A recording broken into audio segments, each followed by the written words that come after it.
If all you have is one light, you generally want to try something like this. Yes, something like this. You would have the light facing you, not at the highest brightness, but as minimal as possible that it lights up your face, but doesn't,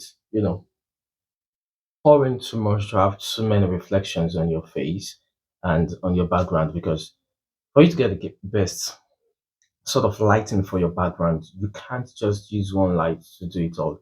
Your background has to have its own light that does that for it. Yes, that's what this video is about, but also about the sound. It's about getting your light and your sound right to a very tangible extent while on a budget.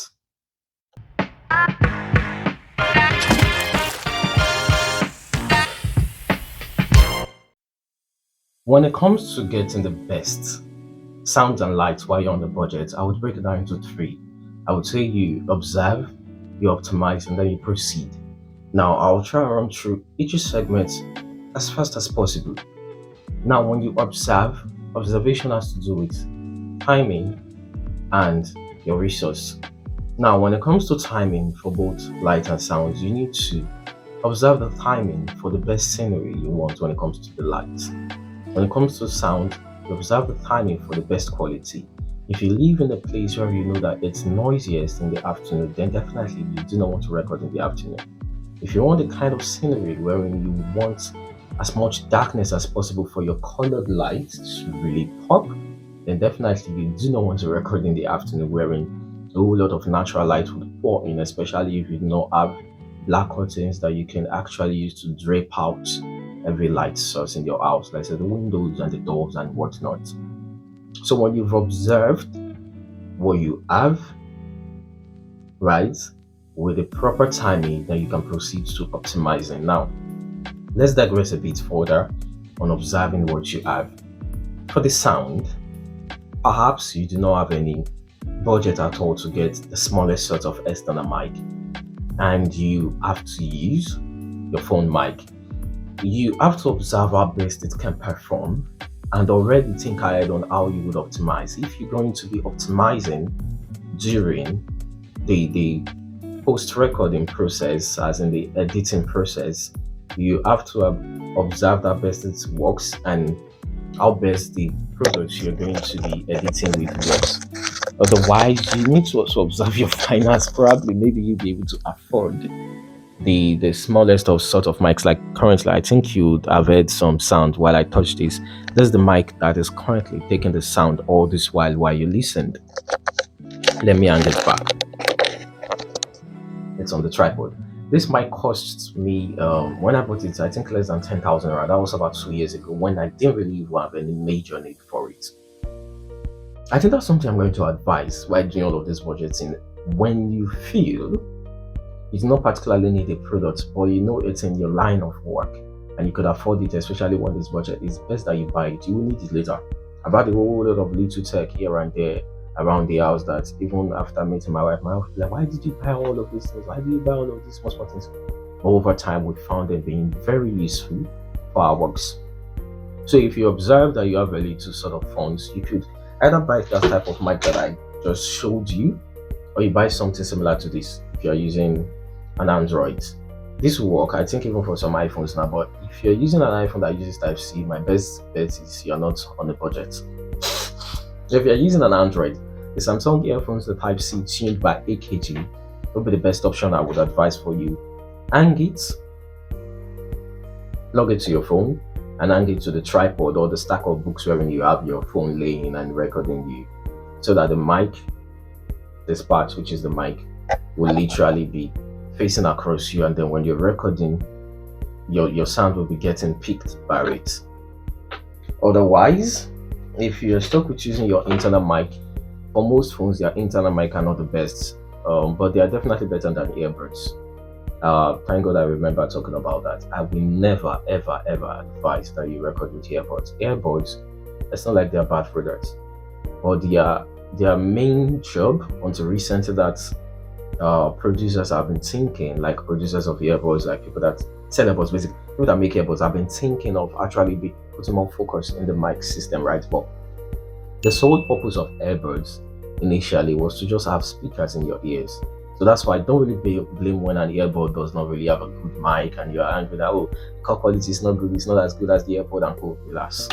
That was never really his job. So I would never advise you recording with your earbuds, but if that's what you have, sure, you can try it. Maybe your phone's mic is bad, but if your phone mic is not bad, your phone's internal mic will be the best option.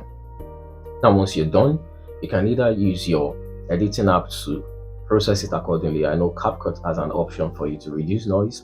InShot Pro has the same option too for noise reduction. Now, if none of those work, look for an app to extrapolate the voice from your video and send it to a free platform like Adobe Audio Enhancer. Send that audio there and let them pre-process it for you, process it for you. Take back the audio and concatenate it back with your video, and voila, you have a better audio that sounds better than the one you have prior. Now, we've kind of touched optimization by touching the observation. Now, if you observe that just one light is what you have, you do what I said prior to the intro playing for this video. If you observe that actually 2 lights is what you have, this is how you do that. You would have to move one of the lights to this angle above you, and then you have one of the lights facing you. That's the best option for when you have just 2 lights to do it. Something like this. I'm going to show this recording, and then this. If you have 3 lights, you would have to replicate what is showing here, right? And make sure it stands across you here.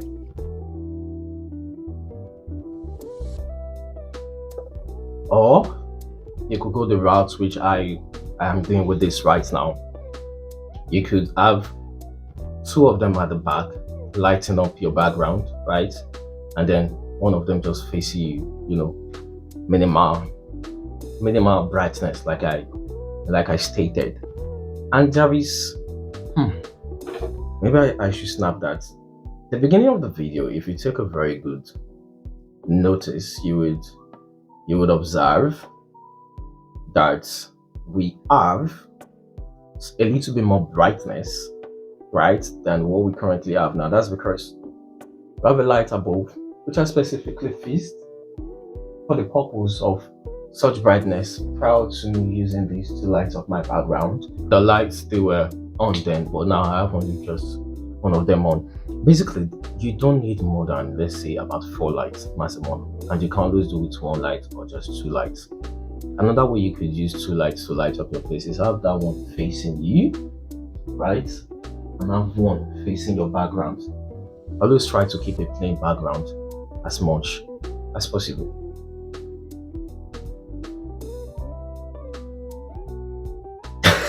This is a whole lot of work trying to show you guys, the different case scenarios as much as possible. And I think we've touched all that needs to be touched as regards, lighting up properly and how to manage your sound. You can reach out to me if you have more questions or you want to consult with me the best sort of mic that fits best for the kind of setup you want. You can reach out to me on it, or the best sort of lights to buy, how to buy these lights. Now, one thing I always look out for when I'm buying new lights for the spaces, I know where I'm staying. I know light is not something that is regularly available. That's one of the reasons why I no longer use those lights I showed you earlier above that I use for lighting up the back, the plain background, which is something I should also advise you. Anywhere you're choosing in the house, try to make sure there's a plain background, or maybe you have a backdrop that you can place. I have a backdrop I barely use these days because it's a whole lot of work dragging it front and back. Like I was saying, when you're buying your light, try to make sure you buy USB-led video lights. You grab. That way you can actually power them up using just your power banks. Like these lights are powered up with just my power bank. So that's why I can wake up in the middle of the night, there is no power supply on and all of that. I don't need to turn on the chain, I don't need to run an inverter or something, and I will be able to power up all of my lights. The one right here is not powered by any sort of power bank or a supply outlet plugged into it, but it has an inbuilt battery which I can charge and it can work for quite some time before it runs out. So try and make sure they have an inbuilt battery that is rechargeable, or they can work with power bank, or both works for them.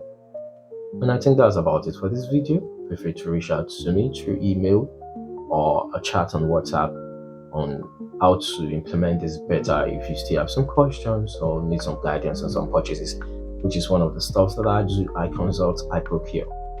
I procure the best gears at very, very, very budget friendly price. Of course, that's what we're doing on this channel. And I help you have one-on-one sit-downs, consult with you, and tell you the best way to go with what you have so you can just get started already. I'll see you on the next one, guys. Ciao.